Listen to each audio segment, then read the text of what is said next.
All right, Cleveland Cavalier faithful. We are just a couple hours away from tip-off of Game 5 of the NBA Finals, so a perfect time to bring you our Game 5 preview. 4 games are already in the books. Cavs, Warriors are tied 2-2, and at this point it seems like we kind of know what to expect in this series.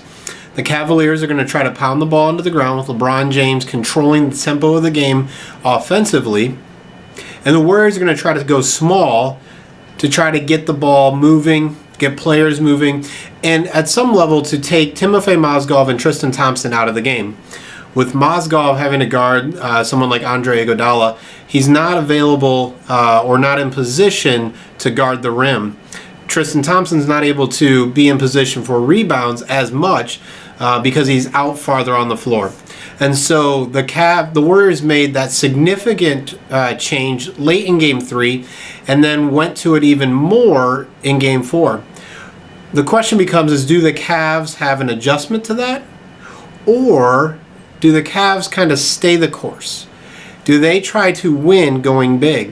One of the biggest issues early in Game 4 for the Cavs was that they tried to and did take advantage of what the Warriors kind of were allowing them to do. And that's with the bigs inside. And so instead of LeBron pounding the ball into the ground, running down the shot clock, and then kind of working a play or trying to get somebody open or get open on his own, still with 15, 16 seconds left, the Cavs were dumping the ball down inside, specifically to Mozgov. While Mozgov having the ball is not a bad idea, the problem with that was that he was then taking a shot, as he should, a couple seconds after getting the ball. It's a good shot against Draymond Green, and many of them fell, but the problem is that the Cavs then were opening themselves up to a faster paced game. So in this game, one of the biggest adjustments I expect to see is that the Cavs may still try to take advantage of their size inside offensively, but instead of dumping the ball quickly to Mozgov or to Thompson, still to see LeBron pounding the ball into the ground and then getting into their set or whatever they're planning to do, their post-up, with about 8 to 10 seconds left instead of 15 to 18 seconds left. This is going to minimize the time the Warriors have the ball and going to minimize the number of possessions per game. The other thing I expect to see is LeBron run more double pick and rolls at the top of the key. He has specifically loved being on the left side of the court, kind of in that mid to high post, and that really has cut off one side of the court. Especially with the smaller players, it allows the Warriors to really guard the other 4 Cavaliers with 3 guys and then bring a double team at different times to LeBron. Instead, if LeBron stays in the middle of the court with a big pick on each side of his guy, or he can do a small or a small big, it allows him to use his great basketball IQ to find some openings.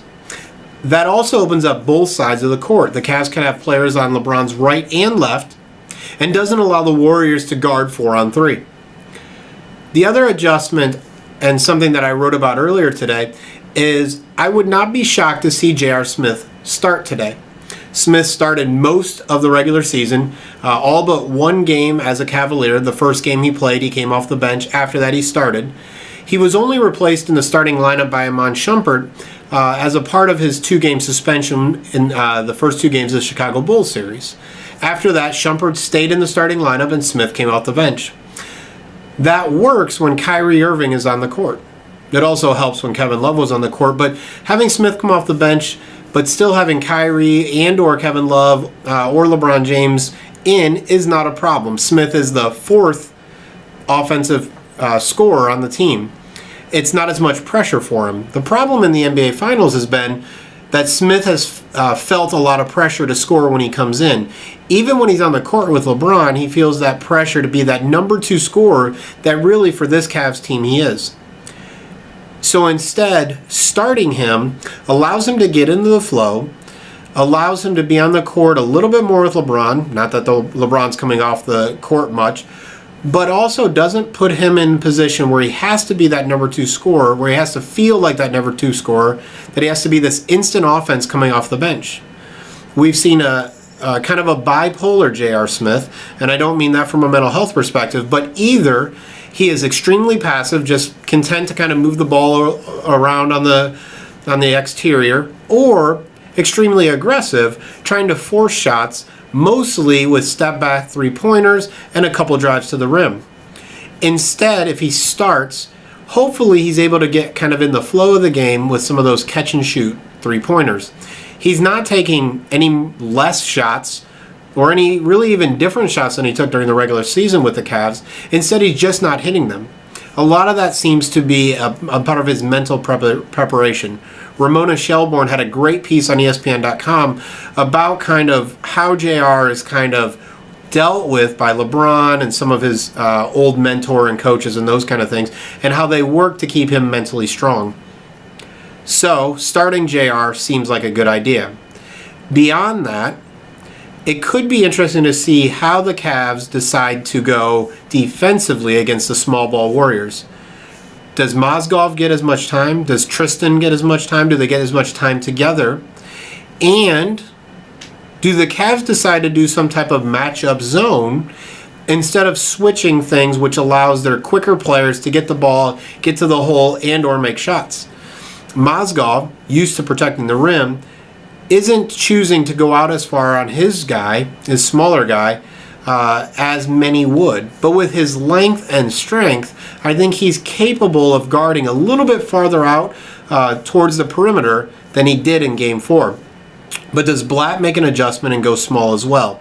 It's really a question of whose will wins. Do the Cavs, because they have LeBron James, because they can still dominate in that facet of the game, decide to go small as well to respond to the Warriors? Or do they believe they can make the Warriors pay by staying big with Mozgov and Tristan Thompson? We'll see, and we'll see probably pretty early. We expect the Oracle Arena to be rocking tonight, and we expect the Cavs to really grind this game out, and it'll hopefully get back to our pace. Before this series, before Kyrie Irving was injured, I predicted the Cavs would win in 6 games. I still believe the Cavaliers can win the NBA Finals and the NBA title. It might be in 7 games, but either way, it is now a 3-game series, and the Cleveland Cavaliers have the best player on the planet, LeBron James. I'll bet on him over shooting any day of the week. We'll see if any of the role players, J.R. Smith, Iman Shumpert, Matthew Dellavedova, James Jones, or even possibly a little bit more Mike Miller, or seeing Shawn Marion for the first time in real important game action in a long, long time. We'll see if any of those guys can actually step up for the Cavaliers. If they do, and if the Cavs can grind out the clock like they did in the first 3 games, the extra day of rest will help. I believe the Cleveland Cavaliers leave the Oracle Arena up 3-2 in the NBA Finals, coming home for Game 6 in Cleveland to possibly wrap up an NBA championship. The city of Cleveland may not be ready for that, but I sure as heck am. How about you, Cleveland? Are you all in? Go Cavs, and we'll see you later here on King James Gospel for quarterly analysis and at the end of the game.